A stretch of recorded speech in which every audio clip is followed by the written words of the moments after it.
話係咪越大越難遇到真愛啊？呢個問題咧，我哋要即係真愛佢出現嘅時間同年齡係冇乜太大嘅直接關係嘅。咁好多人咧，佢都係比較遲先會揾到自己真正中意嗰個人嘅喎。咁我前幾日啦都有個客，佢過嚟咧好急啊，佢就37歲嘅，佢一啲結婚嘅跡象都冇。佢過嚟就問啦：喂師傅啊，我幾時先可以結到婚啊？點解我咁遲都好似仲未有啱嗰個人嘅？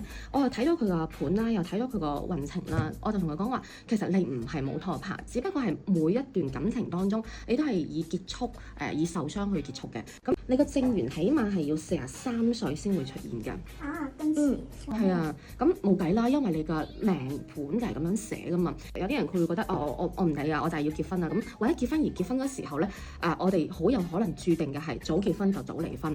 咁你離婚同分手，你覺得邊個傷啲先？分手好簡單啫嘛，呢個唔啱咪揾下一個咯。但係離婚其實成本好高㗎，你嘅精神成本啦，你嘅社會成本啦，你嘅經濟成本啦，等等都係剝一層皮咁傷㗎啦。所以我唔認為話冇早姻緣嘅人夾硬去結婚係一件好事嚟嘅，甚至我會覺得，你依家未結婚先係上天對你嘅眷顧啊！咁所以咧，晚婚嘅人係咪一定要去到嗰個時候先有機會結婚呢？其實唔係嘅，婚姻咧係兩個人嘅合盤嚟嘅。你如果係揾到正緣，係前提係你揾到正緣嘅情況下，咁佢嘅妻運或者妻星提前係可以將你哋嘅婚姻向前拖一把嘅。